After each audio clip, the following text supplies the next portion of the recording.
বন্ধুরা, আজকে আমাকে একদম কাঁদিয়ে ছেড়েছে জানো তো। আমি নিজেও ভিজে গেছি, আর দেখো জামা কাপড়ের কি অবস্থা হয়েছে আমার সারা ঘরে। তা গুড মর্নিং বন্ধুরা, আরও একটি নতুন ব্লগে সকল বন্ধুদেরকে অনেক স্বাগত আর অনেক অনেক ভালোবাসা দিয়ে আমি আবার আরও একটি নতুন ব্লগ তোমাদের সাথে নিয়ে শুরু করছি। তা চলো বন্ধুরা, তোমরা আমার সাথে থেকো, পাশে থেকো, ভালোবাসা দিও। তো বন্ধুরা, তোমরা সবাই কেমন আছো? আশা করছি তোমরা সবাই ভালো আছো, আমরাও বেশ ভালো আছি। এই যে এখন আর ওয়েদারের জন্য বলতে পারি একটু না খারাপই আছে। ধরো এই বর্ষা গেল কদিন আগে, তখন তো একরকম ধরো কাচতে পারিনি, কি অবস্থা জামা কাপড়। এই দুদিন ধরে বেশ দেখছি ভালো রোদ উঠেছে, আজকে তো দারুণ রোদ উঠেছে সকাল থেকে দেখতে পাচ্ছি। দেখার পরে ভাবছি যে না কাচবো, কেচেও দিতে হবে। আমার প্রত্যেক দিনই কাজা, যেমন সংসারের কাজ তেমন বাইরের কাজ, আর সেই রকমই কাচা ধোয়া। দেখো বন্ধুরা, একা হাতে সমস্ত কাজ তো নিজেকেই সামলাতে হয়, তাই না বলো? যেহেতু আমাদের কোনো সাহায্য করার কেউ নেই, ঠিক আছে, ওর সমস্যা নেই, কিন্তু সবটাই একা হাতে সামলাতে হবে। তা সবার প্রথমে না একটু ঘরগুলোকে গুছিয়ে তা ভাবছি একটু বাইরের কাজগুলো করব। জানি না আজকে বাজার যেতে পারবো কি না, বা ঘরের ডিম থাকলেও কিন্তু অনেকটা সুবিধা হয়, যে বাজারে গেলাম না, ঝটপট করে ডিমটা রান্না করে ফেলতে পারি। তা ডিমটাও দেখলাম নেই, আছে কিন্তু দুটো ডিম। এবার দুজন মানুষের দুটো ডিমে কিচ্ছু হবে না, তাই না বলো? আর ডিমটা আমি এমনিও ভীষণ ভালোবাসি। দেখা যাক কি হয় আজকে। কাঁচা ধোয়া করে যদি সময় পাই বাজার যাব। আর দেখবে বেশি বেলা হয়ে গেলে বাজারে গেলে না কিচ্ছু পাওয়া যায় না মন মতন, মাছটাই আর কি, সবজি তো থাকেই। তা সেটাই ভাবছি আর কি কী করবো। তাই চলো কাজকর্মগুলো তো আগে শেষ করি, মানে কিছুটা কাজ, তারপরে তা দেখো তোমাদের সাথে গল্প করতে করতে না আমার কিন্তু ঘরের কাজ প্রায় কমপ্লিট হয়ে গেছে। বিছানা তোলা, শোকেস পরিষ্কার টরিষ্কার করে নিয়ে দেখো ছোট মেয়ের ঘরটায় আর কি এসে সেই ঘরটাও গুছিয়ে নিলাম, একদম গুছিয়ে নিয়ে ঘরগুলোকে মোছা হয়ে গেল। এবার চলে যাব একটু কাঁচা ধোয়া সারবো, স্নান করব, পুজো করবো। তা দেখো বন্ধুরা, চলে এলাম পুজো করতে, একটু পুজোটাও করে নিয়ে ভাবছি বেশ বেলা হয়ে গেছে, কিন্তু এখন বাজারে গেলে কিচ্ছু পাবো না, এখন সোজা চলে যাব দোকানে, জানো তো বন্ধুরা। তা দেখো বন্ধুরা, দোকানেও গেছিলাম, ড্রেসটা চেঞ্জ করে দোকান থেকে কটা ডিম নিয়ে চলে আসলাম বরের থেকে। বরকে বললে হয়তো পাঠাতো, হয়তো দেখা যাবে আরও 1 ঘন্টা লেট হবে, তা রান্না করব কখন, তাই না বলো? আর এদিকে দেখো ভাবছি বাজারে তো যাবোই না, কারণ ছাদে সমস্ত জামা কাপড় মেলে দিয়ে এসছি।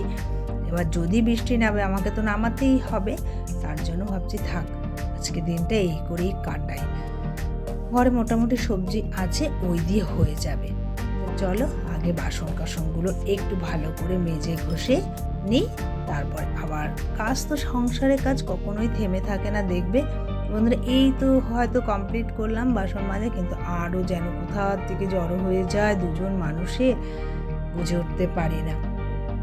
তো দেখো এখানে চালটা কিছুক্ষণ আমি সবসময় ভিজিয়ে রাখি, আর আজকে না বাসনটা একটু ছোট নেওয়া হয়ে গেছে। ছোট নিলে না চালটা ধুতে ভীষণ সমস্যা হয়। যাই হোক, অনেকক্ষণ ধরে চালটাকে ধুয়ে নিলাম। তা দেখো একটু ভাতে হাঁড়িতে জলটা বেশি দিই সব সময়ের জন্য, 1 বাটি জল তুলে রাখলাম। যে কোনো তরকারিতে দেখবে আমি ইউজ করতে পারবো গরম জলটা, তাহলে কি হবে, সুবিধা হবে। আর ওদিকে চালটা দিয়ে দেখো ঝটপট করে মশলাটা আগে বেটে নিই, ডিমের জন্য মশলাটা করে নেব।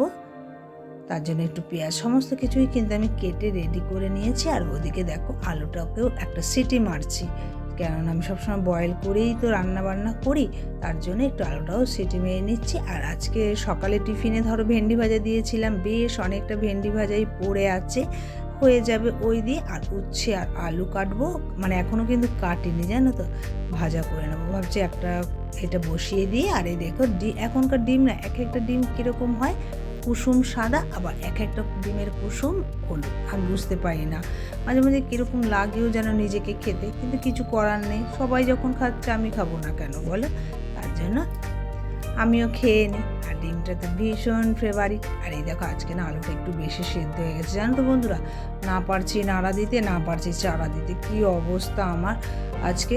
তাই ভাবলাম কেন আলুটা দিলাম, আলুটা যদি একেবারে রান্নায় ডাইরেক্ট দিয়ে দিতাম ভালো হতো, মশলাটাও ভালো করে কষানো হয়ে যেত, তাও চেষ্টা করছি যে মশলাটা আস্তে আস্তে হালকা স্টিম করে মানে কম নাড়াচাড়া করব যাতে আমার আলুগুলো না ভেঙে যায়। তা দেখো কষিয়ে নিয়ে ঝোলটাও ফুটে উঠেছে। এই যে এই গোটা ডিমগুলো দেখছো না, এটা বরের, আর এই যে টুকরো টুকরো ডিম এটা আমার। কেন বলো তো বন্ধুরা, যেহেতু কুসুম ফেলে দিয়েছি, আর কুসুম দিয়েছি যেটা আমারটা, সেটা নইলে না মনে থাকে না, যার জন্য একটু দুরকমভাবে করলে মনে থাকবে আমার। আর এই দেখো প্রেশারে আমি উচ্ছে আলু ভাতে, আর আমার রান্না একদম কমপ্লিট বন্ধুরা। বর আসলে খাওয়া দাওয়া করে নেব, তা অনেকক্ষণ পর আবারও তোমাদের সামনে আমি হাজির। বললাম না আজকে কাঁদিয়ে ছেড়েছে, জানো তো বন্ধুরা, জামা কাপড় ভিজে একাকার আছে, দেবে যা এমনি শুকাচ্ছে না, তার মধ্যে একটা নাইটির পর আর একটা নাইটি চেঞ্জ করতে হচ্ছে, চুড়িদার কি বলবো, আর ভালো লাগে না। আর ভিজে গেলে দেখবে এমনি ঠান্ডা লেগে যাবে, যা বৃষ্টি।